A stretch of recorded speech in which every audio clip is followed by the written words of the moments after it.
So I think at this point we're going to try to get the chairs up here for the panel.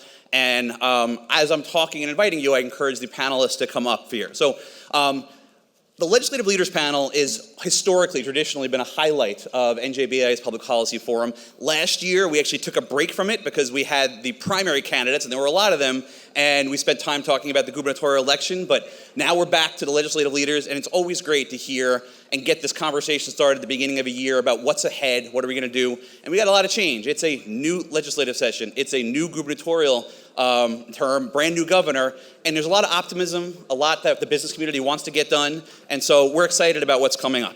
So first I would invite Speaker Coughlin. Thank you very much for being here to the stage. Number one, I want to say an early happy birthday to Speaker Coughlin. Your birthday's tomorrow. Happy birthday.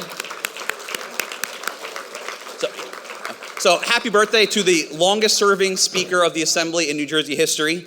Always been great to work with, fantastic staff in the Assembly Majority Office. And what's nice about Speaker Coughlin, cares about certain things. You see, he really cares about food insecurity, and he's tackled it and made a difference in the legislature. He cares about affordability for his seniors, and he instituted Stay NJ, that's his baby. So he's fighting for the things that he believes in, and we look forward to working with him on getting more stuff done to help New Jersey.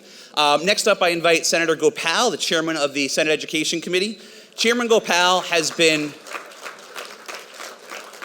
one of the most steadfast supporters of the business community, one of the most accessible legislators to the business community, and just one of my favorite legislators to work with. As chairman of the Senate Education Committee, in addition to all the good business stuff he's done, he tackles the hard education issues like school funding and charter schools and school consolidation, which I look forward to working with him and Governor Sherrill on. So thank you very much, Senator Gopal, for being here. Next up, and don't need to reintroduce him so much, but Assemblyman Scharfenberger. Ray already said some great things about him, but look forward to hearing from him on this panel. He's been a great leader on energy environment issues, and look forward to hearing that. And last up, as he's walking to the stage, Senator Declan O'Scanlan. And the funny thing is, it's not intentional. 3 out of our 4 people are Monmouth County, so Monmouth County's in the House, representing very well. But Senator O'Scanlan needs no introduction on fiscal issues. He's been one of the leaders on state budget issues, fiscal issues, tax issues, making our economy run, making our budget make sense, and we thank Senator for that. Look forward to hearing from all of you. I do have to say, so you guys can come up. I do have to say, Brianna Vannozzi was supposed to moderate this panel. She is under the weather. We love Brianna. I can't be as good as Brianna, but I'm going to try my best to help moderate this discussion between 4 fantastic legislators that we enjoy working with, and we wish Brianna good health and get better soon.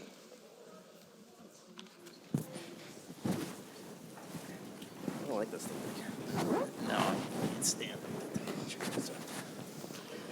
Thank you again, legislators. I want to start with a positive question. I'm coming into this new year. I was privileged to serve on one of the policy action teams for Governor Sherrill. The business community, I think there's a lot of optimism, whether it's the executive orders, whether it's things that were in her campaign, what we knew the transition team was focusing on. I want to talk to you, what do you guys look forward to? And I guess we'll start with Senator O'Scanlan here and go down and we'll switch it up. But what do you guys, how are you seeing a new governor? What do you look forward to? What do you think are going to be the challenge that she has to deal with that hopefully the legislature will be working with her on? I'm cautiously optimistic. She's done the right things, said the right things, reached out. I mean, look, would I rather there be Jack Ciattarelli in the governorship? Yes, I should lead with that. But the Sherrill administration has been refreshingly frank and is contrasting itself with the Murphy administration. I was friendly with Governor Murphy as well, but we definitely have gone in the wrong direction, certainly fiscally, over this past 8 years. We have a $4 billion structural deficit despite the massive increase in spending. That is tragic. I think the Sherrill folks, the governor herself, Aaron Binder is going to be the treasurer, I think they recognize that. Aaron was part of the previous administration, but he wasn't at the helm. And he's saying and doing the right things. So from a Republican perspective, so far we're off to a cautiously optimistic start. And that is number one, is dealing with the budget, because you can't do anything else. If you have a structural deficit that saps money for everything else in the budget, that will be a disaster over this next few years unless we get it under control now. So I think I could speak for a number of Republicans saying we're interested, and she's caught our attention. Okay. Thank you, Senator. One of the things that makes me optimistic about Governor Sherrill, Senator Gopal, is it says something about who you surround yourself with. And the fact that early on she made somebody like yourself her campaign chairman, I think says something about the kind of governor she wants to be. So made me feel good about things. I don't know, probably a lot of work for you. I don't know how easy it was, but obviously the campaign did very well. So congratulations on that. And what are your thoughts on Governor Sherrill? Thanks, Chris. I share a lot of Senator O'Scanlan's comments. We've actually met recently together with the governor, and she's been great as far as I think her cabinet picks are great. I'm a huge fan of Jacqueline Suarez. I was happy to see that the governor decided to keep her. She's someone who started with the Christie administration and has been great. Had some really great conversations with the new DEP commissioner already on a few issues of bureaucracy that he's already resolved, and he's been there for a couple days. Attorney General, who's in Senator O'Scanlan's hometown, who has a great relationship with not just some stakeholder groups, but law enforcement. So overall, have been very happy with the commissioner picks. I think the motor vehicle commissioner she's going to be great. Her record in Colorado is outstanding, and we got a lot of challenges with not just real ID, but with virtual licenses and a lot of other things over the next couple of years. So what I'm most happy about the Sherrill administration is that she seems very laser focused on affordability and in government cutting red tape, and I think that is what New Jersey needs right now. Thank you, Senator. Speaker, obviously, when push comes to shove, you're one of the guys in the room hashing out things with the governor. What are you looking forward to? Well, I'm looking forward with all the excitement I think we all ought to have when we have a new governor, right? A new start, a chance to reset where we're at. We've been talking about affordability in the Assembly for 4 years now. It wasn't new to us when we talked about it in this election. That the governor is committed to achieving those goals is something that I welcome and look forward to helping to work together to achieve. But there's always a vibrance that comes along, and certainly Governor Sherrill has hit the ground running. Right? She got off to a little bit of a rough start with the storm, but she handled it masterfully, and I think that speaks to what we can expect in the future. She gets stuff done. She works hard. She understands all the levers of government, even right from the start, and so I'm looking forward to all of that. We also have a new caucus, a bigger caucus. So I think it speaks to the fact that New Jerseyans have embraced what we've been doing as a party. And so I think standing up for our New Jersey values, which was central to that success, was something that the governor is also committed to, making sure that we are who we are as New Jerseyans, that we're proud of it. And so the combination of doing the things that we're really good at, making things better where we can find a chance to do that, and leading in a way that gets things done is really an exciting opportunity. Thank you very much, Speaker.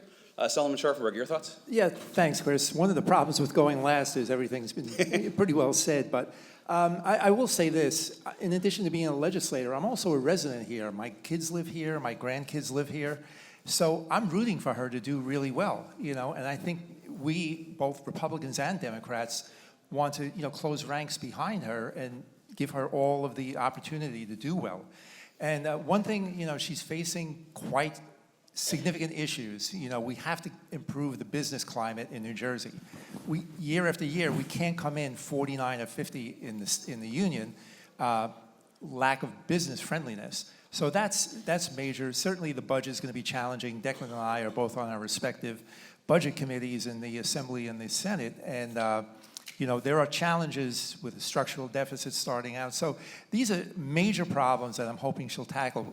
And one thing I will say, I want her to concentrate on New Jersey 110% and cut out all of the noise in the background. And I think that's really important for us. It's what the voters expect. And I think I'm hopeful she'll do it, and as the Speaker said, she did a very commendable job with the storm. This was almost unprecedented. So the fact that we're all made it here less than a week after is pretty commendable. So, I have, as Declan said, cautiously optimistic, and we will do everything we can to help in the legislature. Thank you very much. Speaker, next question, I'm going to start with you. You mentioned affordability. It's been something we heard a lot about, something we heard a lot in the campaign, whether it's all the Assembly races and obviously Governor Sherrill's race.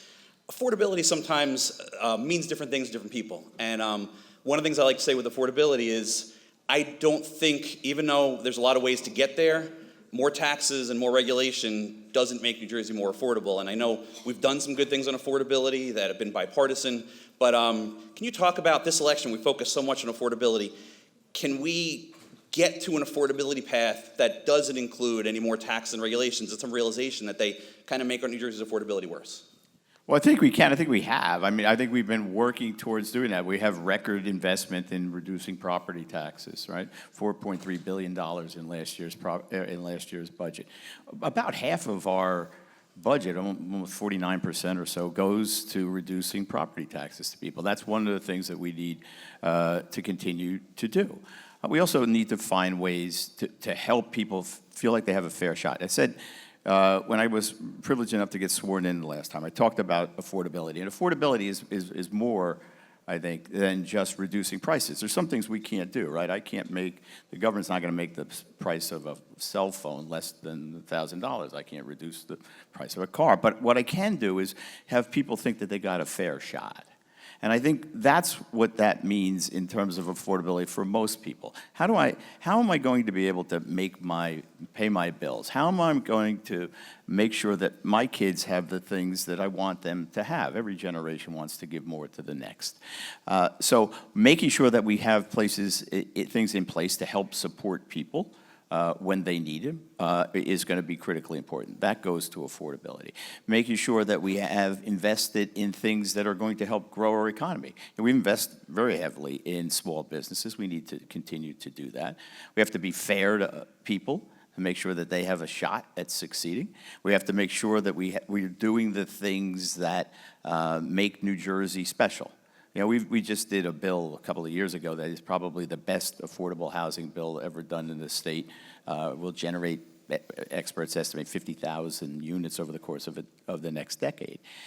Making sure that people have a chance to be able to live in those houses are one of the other things we have to do. So it is making sure that they get a fair shake in terms of where we're investing in colleges and in community colleges, something we did pretty heavily. That gives people a chance, the opportunity to be successful. Making sure that we're attracting businesses. We look at the Helix project, for example, and having an innovation economy. All of those things go to making New Jersey more affordable. Some things we can control, some things we can't. The things we control are the things we can invest in and set as priorities. Now, what matters, I think, to people, and we saw it because it's been what we've been talking about for 4 years now, at least in the Assembly, is those kitchen table issues. That's what affordability means. It's more than just making things less expensive. It's about caring about what makes people's lives better. And that's what we can do. We've done that by investing in the things that I've just talked about, and we're going to continue to do that. So I think that's what we can do, and I look forward to working with Governor Sherrill to achieve those things. Thank you. We'll go Assemblyman Scharfenberger second this time, not last. What we would like to see? Yeah, what does affordability mean to you, and what are you going to work on it? How are you going to work on it? You know what, affordability, and you're talking to a former mayor, too. So the mayors are getting pounded every August when the tax bills go out. And what we have to do is somehow get a handle on the root causes of property tax increases and school taxes rolled into that. You know, that's what people feel. You know, they notice when gas goes up, when they go into a supermarket. Perfect example, a few years ago we raised the minimum wage. I think it's almost double from what it initially was, and it was incrementally increased. And, you know, that's great. You want people to make more money and you want people to do well, but there is a downside to that too. And a friend of mine who owns a chain of supermarkets, they work on a very narrow margin. It's about 1%. And, you know, when you have to double the salary of all of the, you know, low skill or entry level workers, and then the differential for the supervisors and all that, that gets absorbed by the folks who are buying groceries. So, you know, now mayonnaise costs $6 a jar. So there's a lot of things that have, you know, unintended consequences, I guess, that we have to get a handle of. And that's the sort of affordability that people notice. Groceries going up. You know, when gas goes up, it's, you know, it's ticked down now over the past few months. Certainly property taxes are the 900-pound gorilla in the room, and that's always a perennial problem.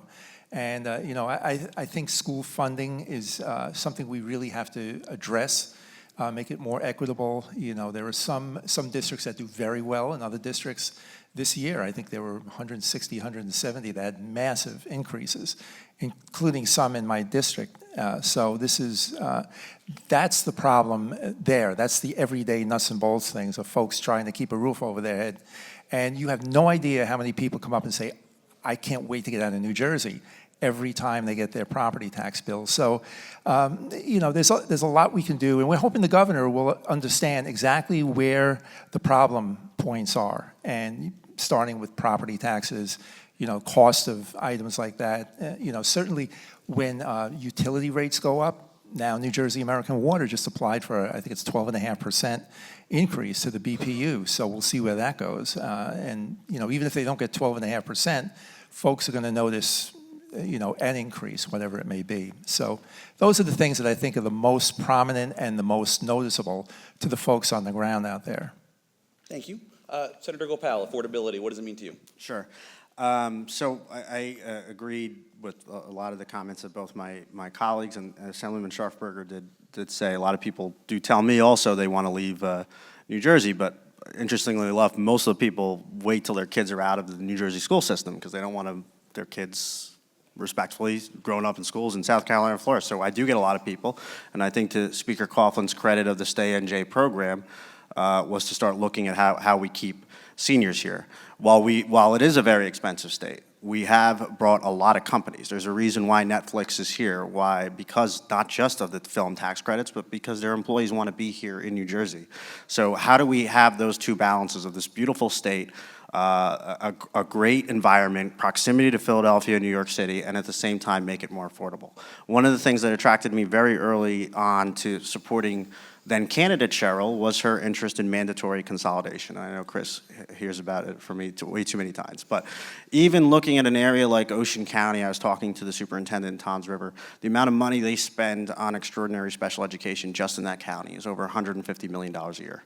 If you look at mental health services, and Senator O'Scanlan actually, I think, might have had a better relationship with the Murphy administration than I did at the end. But the challenges of their rollout on NJ4S, which was the mental health program that we're spending a lot of money on, Governor Cheryl is really focused on a lot of these things. Incentives don't work. I have, out of our 600 school districts, you have about 240 of those districts have less than 500 kids. Since COVID, things are more expensive. Healthcare is more expensive. Transportation is more expensive. It is hard to survive on these. And so I have another district. They've gone from about 550 kids down to 240 over the last 10 years. Yet their overall budget's gone up. Their building is about 25% full, but they don't want to touch the building because their father went to the building, their grandfather went to the building, and it's not sustainable. They're looking to cut a music program, and that is happening across New Jersey. And I think what was really courageous about Governor Cheryl is that she's saying we need to take this on. We need to see, can we look at a countywide transportation? Now, we're not talking about countywide schools. We're not talking about not making sure voters don't have a say, but on all of these contracts, why should two school districts neighboring each other have the same healthcare broker, yet they're negotiating for two sets of employees? Why do we have IT departments in all these places? Why do we have a municipal court every 5 minutes? These are just common sense things that I think that even in the debate, candidate Cheryl said she will do mandatory consolidation, and Jack Ciattarelli said he supports home rule. I get how politically tough of an issue this is, and we're always going to meet with people, but New Jersey, as a Democrat, I've been saying this, has way too much government, and we can do a lot on the contracts and services side. If we can fix just the special education piece, so we don't have to be, so districts don't have to send students to New York and upstate New Jersey and spend $200,000-$300,000, that's going to be a huge significant savings for some of these local school districts. So for me, affordability is a lot of these areas, keeping and protecting New Jersey, because we can't just write off, yes, the state is expensive, but at the same time, Netflix didn't choose to come, we've got 300 construction workers that are working there now, and it's going to create a lot of jobs. And that's not just unique to Netflix. There's a lot of other companies that have been coming in because of New Jersey. So we have to protect what is important to why all of us love the state, but at the same time, use some common sense solutions on how to make it more affordable. Thank you, and please count BIA in as a partner on the school consolidation. We're happy to help your efforts there. Senator O'Scanlan, what does affordability mean to you? Thanks, Chris. Look, it's about the bottom line, right? It's about how expensive is your state to exist in as a business, as an individual.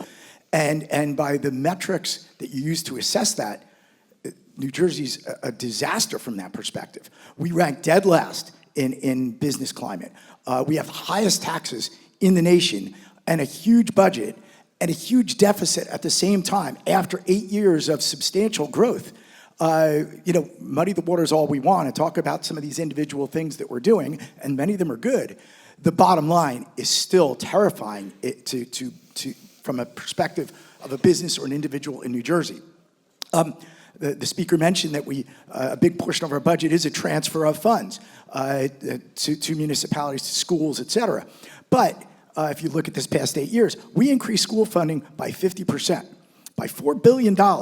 Yet only a handful of districts benefited. Over half of our 600 school districts have less aid now than they did before, and 150, 200 of them are close to turning out the lights. We should have been doing the hard work over this past 8 years to fix that, and it could have been done. We could have spent a lot more money on schools, just not an obscene amount of additional money. Lopped off $1 billion or so from our $4 billion structural deficit, which is savings down the road forever. If you really want to talk about affordability, you have to get to those fundamental things. We have not done that over this past 8 years. I hope that we can in this coming 8 years. Thank you. Part of my thoughts on affordability is a good job makes New Jersey more affordable. And we love our job creators all over the audience today. Thank you very much for the jobs that you create every day. Jobs, we're not doing so well right now in jobs. I know we heard from Assemblyman Scharfenberger, talked about 49 and 50 in some of the metrics. We're 49th in the nation in our unemployment rate. And used to be, the unemployment rate was kind of the gold standard on is the economy doing well or not. We have a higher portion of New Jersey unemployed than any state in the nation except for California. And I think there's a lot of reasons for that, and some of them are nothing that the legislature and governor has control over, and some of them are things that we probably have to explore. And so I want your thoughts on what could contribute to that. Like, what are we doing wrong that is leading to that being the second worst unemployment in the nation? And what are some things that we think maybe we've done right recently that might be boosting that in the future? So I guess we'll start, Assemblyman Scharfenberger. Thanks, Chris. Well, one of the things that we can do for business, and everybody can probably appreciate this, we have the highest corporate business tax in the country, 11.5%. And I've had companies, in fact, back in my mayor days, say to me, I could move across the Delaware River and cut my, my corporate business tax obligation, by so many percentage points. So when you have that sort of mobility now, it's not the 1950s where you had to be in a certain location. Because of these things, you can operate pretty much anywhere.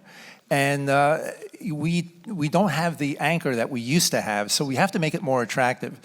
There's the old saying about cutting taxes increases revenue, and we see it back to the Mellon Act in the 1920s, where they cut taxes and it actually increased revenues to record highs. So I think we should take a look at doing more of that sort of thing to make it easier to operate here, more financially attractive. And certainly we've done some good things with workforce development and keep those programs going.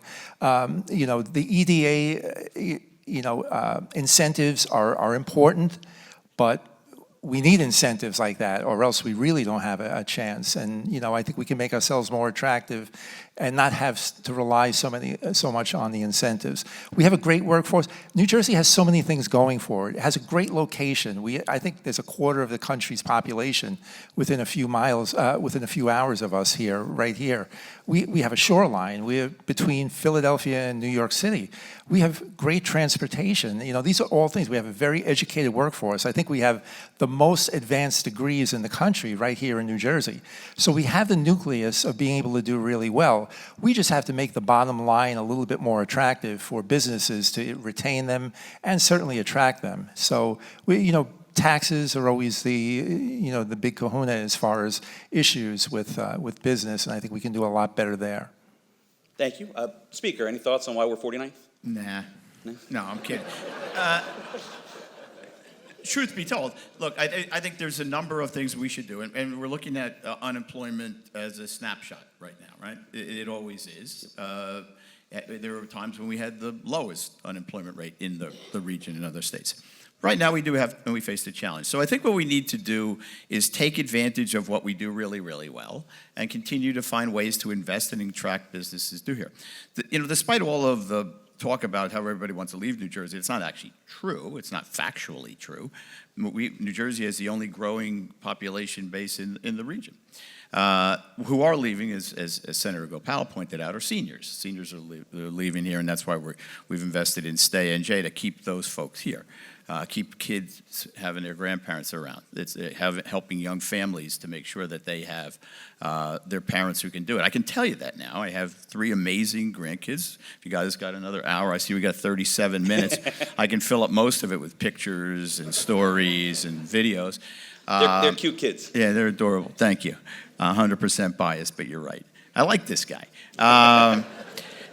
But what we are doing is we have invested. When we invest in the film industry, we bring people to work. It's construction jobs. It's people who want to come here.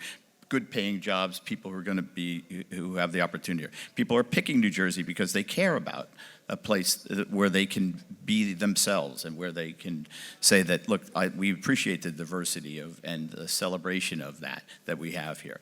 We also invest in we've done it in any number of ways in the last couple of budgets, making sure that we provide the infrastructure to have students who are well educated. We do. Jerry's right. We have the best public education system in the country. We're always 1, 2, or 3, but consistently we're there. We export more students than other states because we have such a terrifically well-educated population. We need to continue to build on that, build on higher education. We need to make sure that we're finding solutions to help. That's why the investments that we make through the Aspire program and others are helping to bring people here. We look at the Helix and the great success that is in the innovation economy. I talk about it a lot because it's a transformative project. Some of the things we don't have any control over, right? I mean, we just lost about 800 people, 800 jobs in the state of New Jersey yesterday. Yes, Dave, I'm looking at you, and I know you didn't want to do it. But the truth of the matter is, the reason we lost those is because it was a decision by Amazon to redo the way they do their food distribution, right? They had 4 locations. Each one of them, they were brick and mortar places, lost 200 people in each of those, give or take, because it was more profitable to do it by sending, by doing their traditional delivery services. We don't have any control over that. By the way, Amazon's doing pretty well, right? Their third quarter, they exceeded their expectations, $21 billion in profits. I don't think the taxes that they have to pay had anything to do with that decision. It was about a business model. We have the challenge of AI and what that's going to do to a workforce, right? We have to be prepared for those sort of things.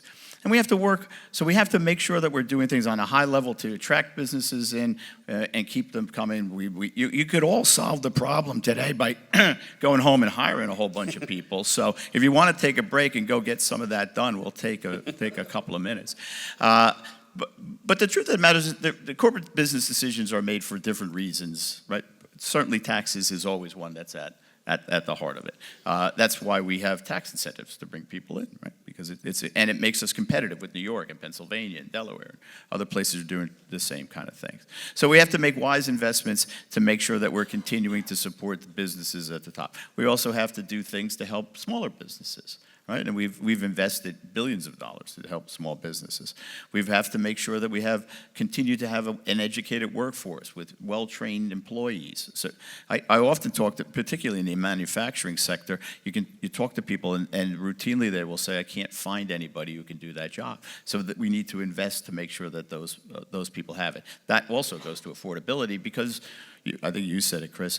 The best social program is a job. It's true.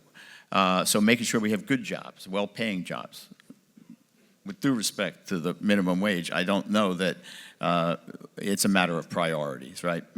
Cutting the minimum wage to allow grocery store owner or a McDonald's owner make a few more bucks at the expense of having somebody make less than $30,000 a year is not a priority I would embrace.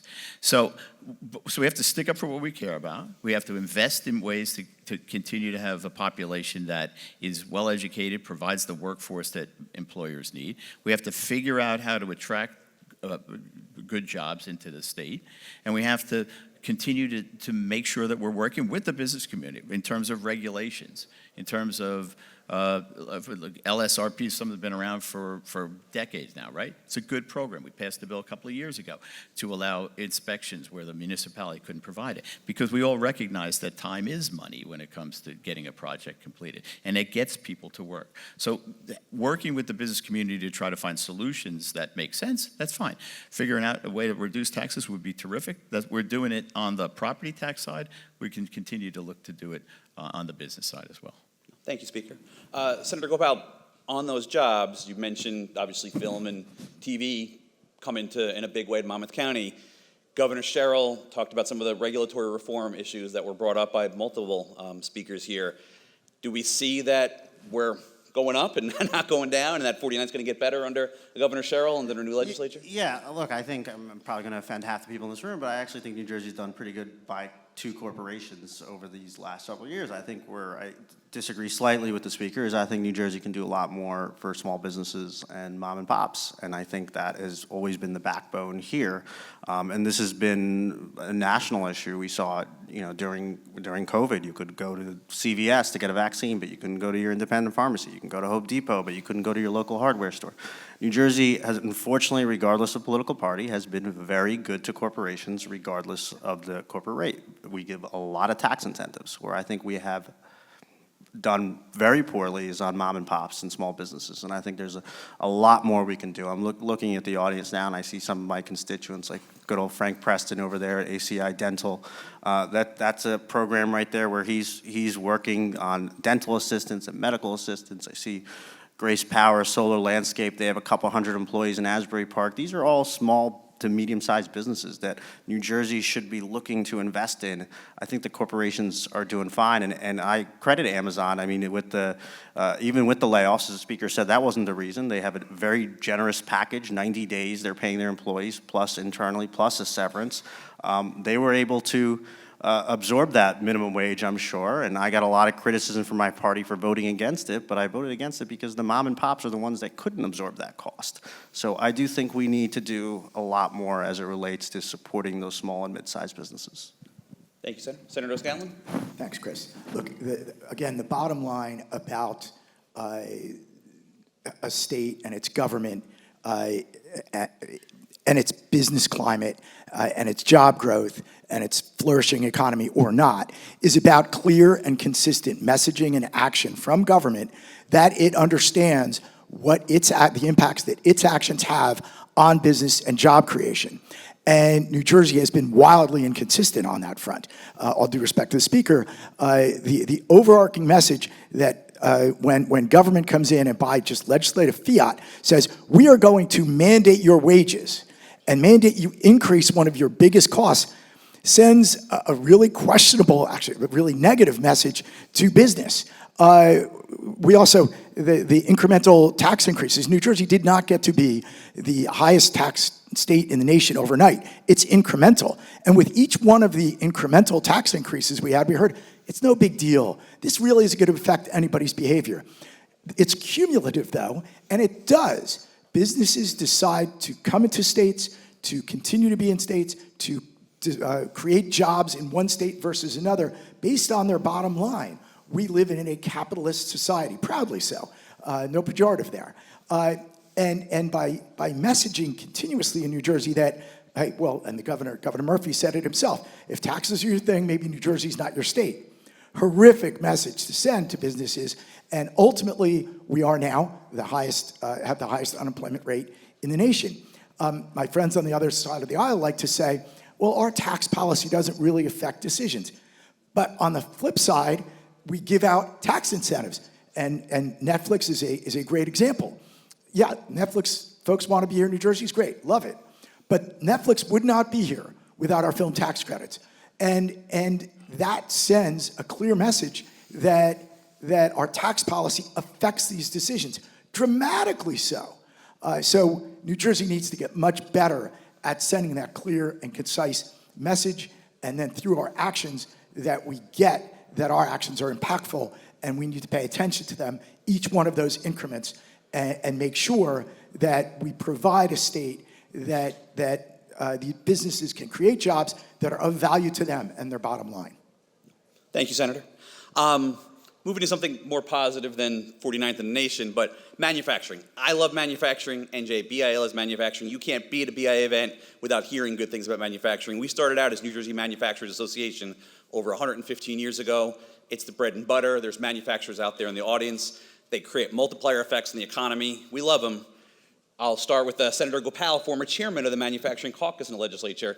What can we do to help create more manufacturing jobs? Because they have such a stimulative effect on the economy that I think it's one of the ways to get that 49th up. Yeah, and we, through you, Chris, and when John Kennedy was there, and through NJMEP, we've done a lot of really good bills with the Speaker and Senate President's leadership on credits and getting more employees in. But there's obviously a lot more we can do, especially with the 250th anniversary of the country this year.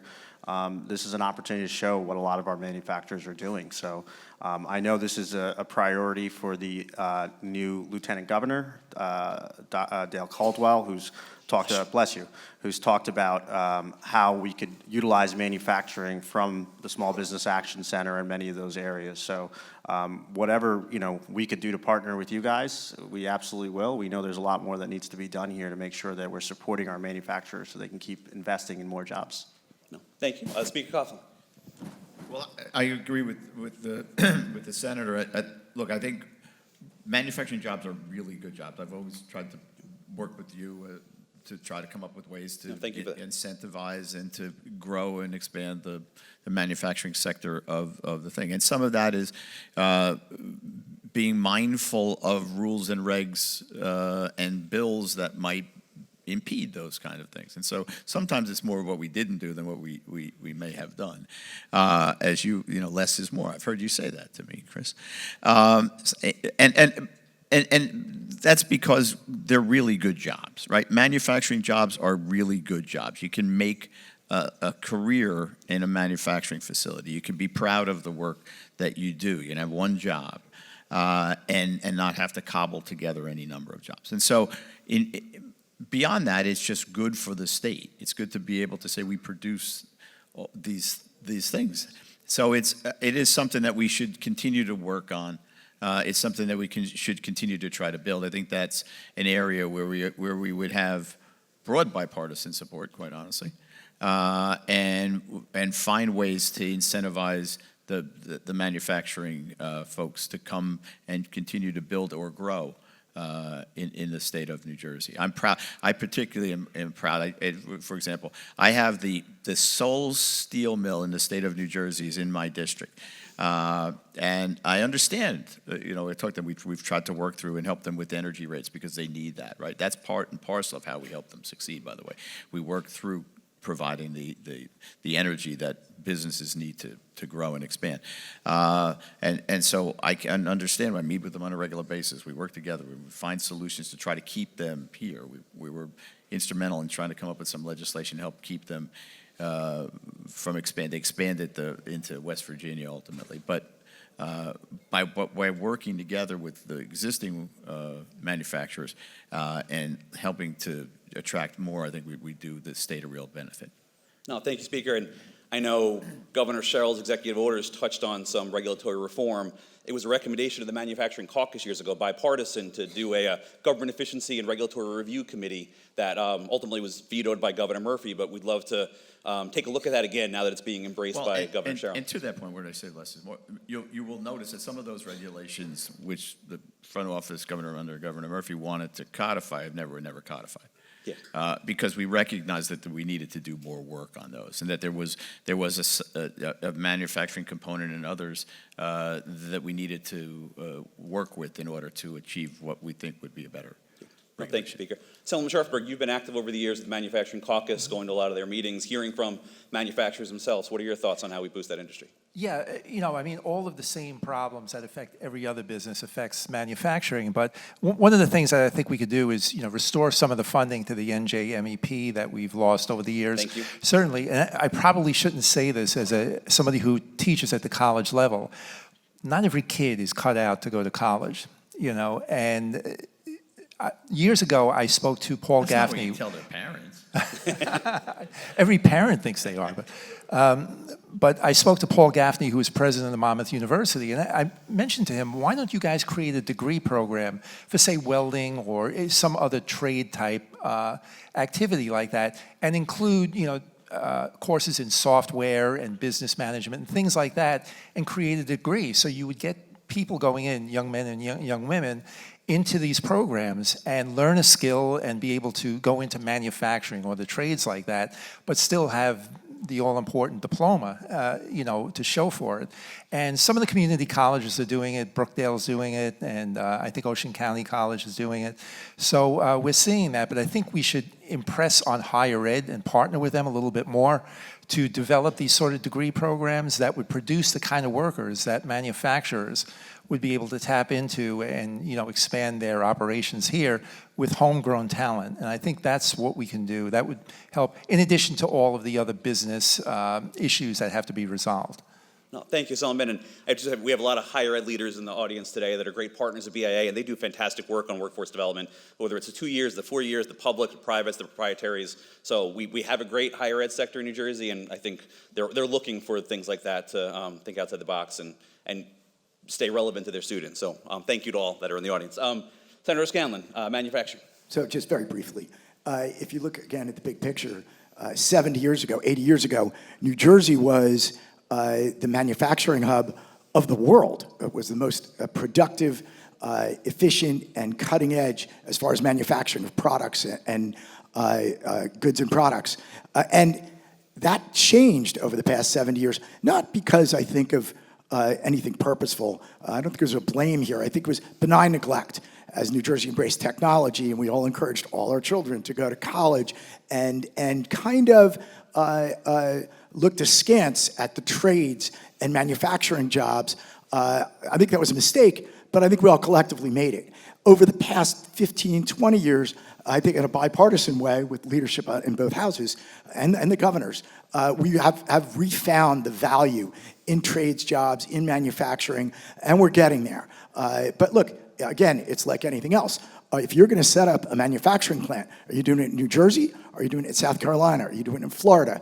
We really have to reorient and understand the dynamics that go into those decisions. Energy policy. Our energy policy over the past 10 years has driven up our energy costs, no question. Manufacturing is tremendously dependent on cheap energy. So we need to again, look at the big picture when we make these decisions and look at the long term.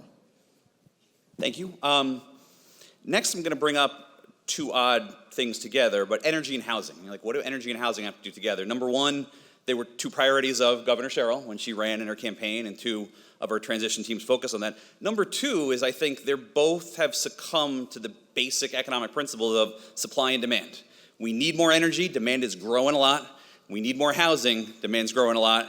Yet we have not built, and I think the speakers talked about the potential of the legislation did a couple years ago, but we need more housing, but we haven't kept up with that demand. And energy, we actually did the opposite. We actually cut the supply that we have. And so what's happened is energy prices and housing prices have soared. So those are two of the big affordability issues that we've been talking about recently in the state and on the election trail, I'm sure you guys heard last year. So thoughts on energy and housing. How do we actually get that economic supply and demand thing under control to make both of them more reasonable for the families in New Jersey that are struggling with both? Senator Scanlon. I'm assuming I go first here. Chris, the most terrifying thing anyone has said here this morning is that New Jersey's leadership has to succumb to the laws of supply and demand. That is a terrifying thing. It's true, though. Let's look at energy. So Governor Murphy's energy master plan was 3 days old, I think, when Republicans in the legislature spoke out loudly saying, look, we've done the back of the envelope, and this is going to be a disaster for energy costs. In the last year and a half, when these things came true, everybody in leadership said, oh, we didn't see this coming. It's PJM's fault. Well, no, let's go back, correct the record. We saw it coming. We knew it was a problem. We watched as the Murphy administration proudly stood in front of energy plants that were being decommissioned and bulldozed. And again, Republicans stood up and said, this is going to be a disaster from a cost perspective and affordability perspective. And yet we continue down the path. We put all our eggs in the basket of wind.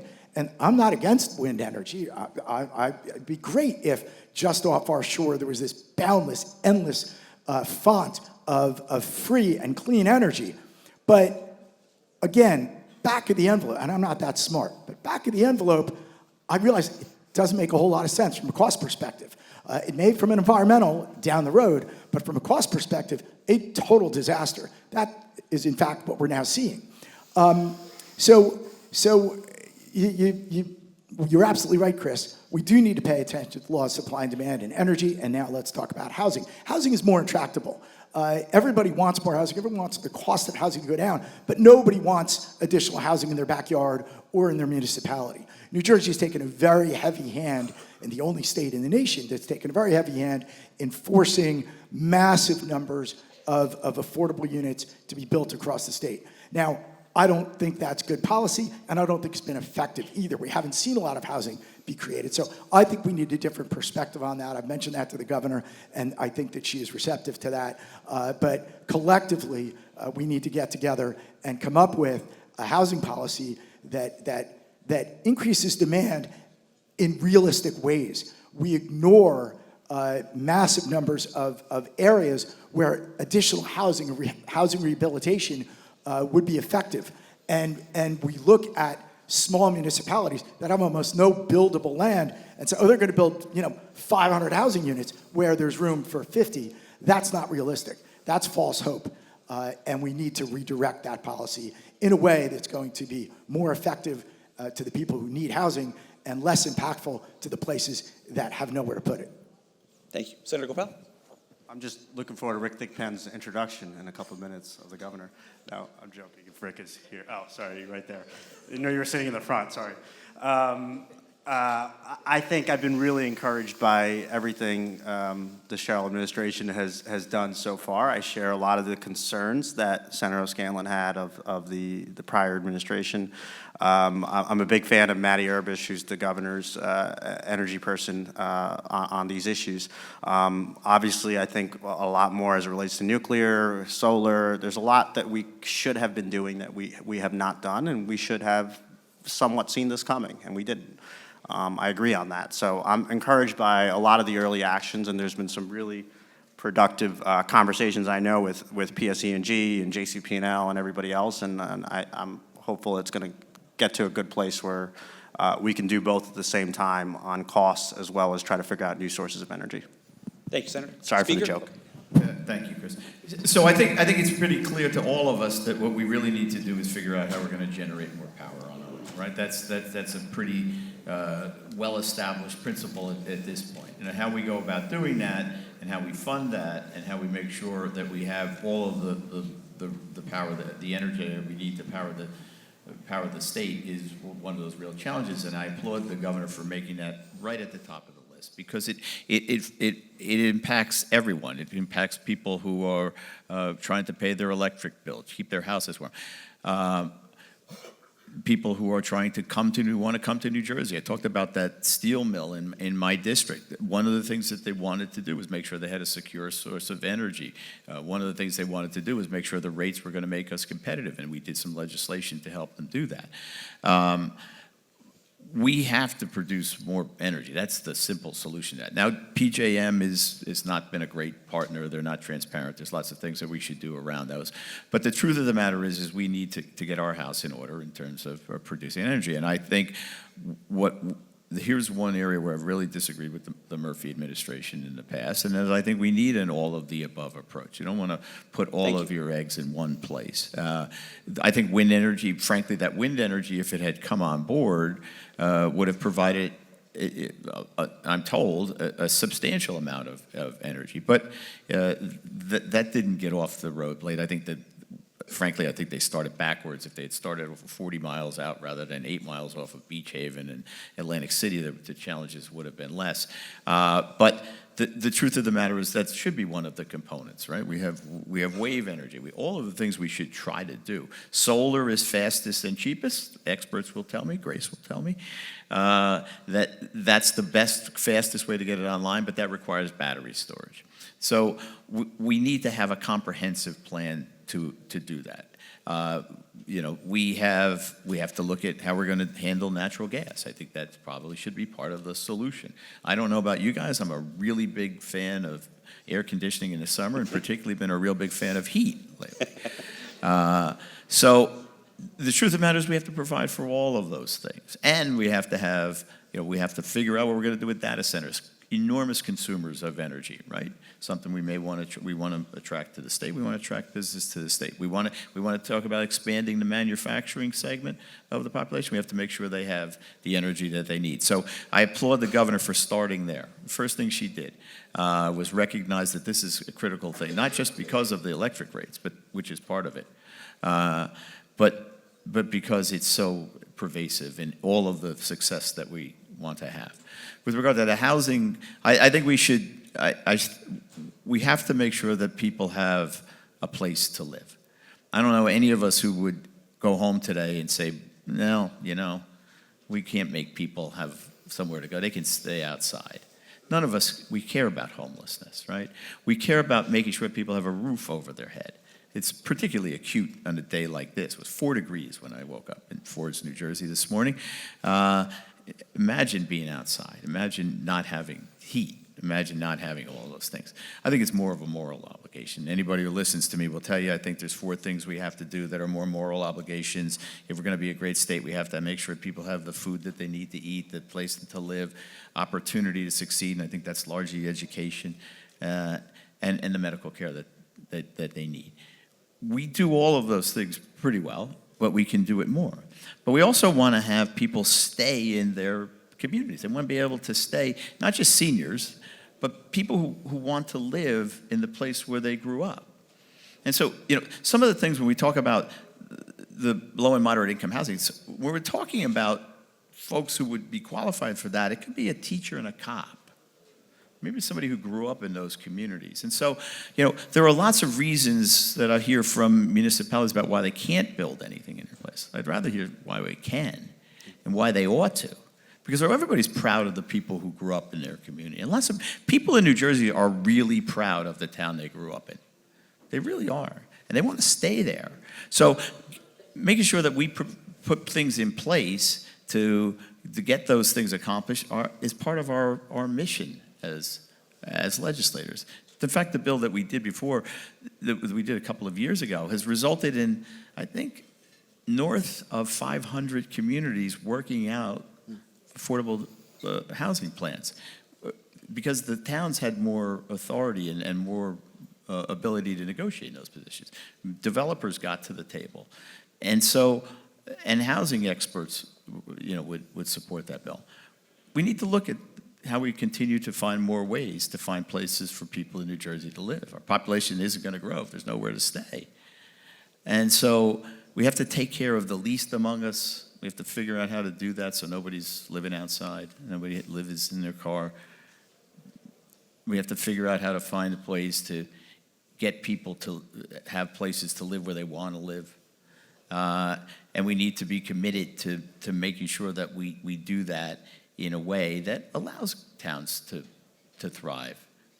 Some of the things that we hear proposals about would take away the authority of communities to weigh in on where housing got built.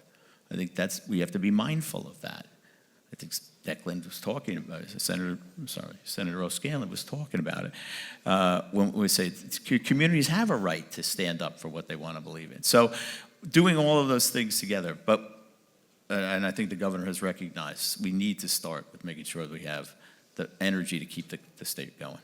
Okay, thank you, Speaker. And Assemblyman Scharfenberger, close us out on the energy and housing issue, and then we're going to turn it to the audience for questions. Okay, I'll make it brief. In fact, before I preface my I want to preface my remarks about energy by saying, if I could put goose droppings in my car and it would run, I would do it. I have no affinity for fossil fuels per se. But right now, we have the infrastructure, and that works. We have to try and undo some of the mistakes we made as far as closing down plants without a viable alternative. And the ratings for wind, I think, are 8% reliability. Then solar is 30%. But then you have nuclear, which is 95% reliable, and natural gas is something around 75%. So clearly they work, and that's why prices have gone up over the years, because we've cut off that supply. So that's, it's not an easy fix, but it's a clear fix that we should get started on. Try and expedite some of the red tape that a lot of these plants run into. I think nuclear plants take something that average 17 years, from applying for a permit to construction. So we could do a lot better on that. So, and as far as housing, and let me also preface it by saying I'm a board member of Habitat for Humanity. So I'm all about housing, smart housing though. You can't have this overdevelopment going on in these small towns that are overwhelmed. They have these tiny 18th century infrastructure in place.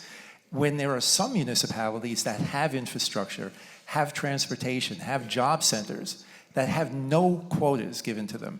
It only seems to be certain towns, that in the suburbs mostly. Let's face it. And I was a mayor of one that had a massive quota, and there wouldn't be a blade of grass left in that municipality if you built every unit that some of the advocacy groups wanted to, who have such sway over these things, which I still can't understand. So, but I think we could do a lot better by expanding areas that we can put housing in, create housing where it makes sense, and certainly address affordable housing is not only the price of the house, but it's also maintaining that house. So if you have very high taxes, that's going to figure into the affordability or unaffordability of a house. So it's sort of an all of the above approach we need to, to address housing and energy.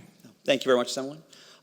And with that, we turn it to the audience, and I think there's people roving with mics for questions, but anyone want to ask a question of our legislative leaders today? I see one over here. I saw both hands up. Boy, Mark and Orville, I think. The light's hard, but. Hello, everyone. Members of the Assembly and Senate, thank you for being here today. Certainly, the question I have, I'm Orville from the New Jersey Dental Association, and I just want to get your perspective on healthcare and the relationship of the patient, the provider, and the insurance company. What's your perspective on that, and how do you think we can address that, especially the high cost of care?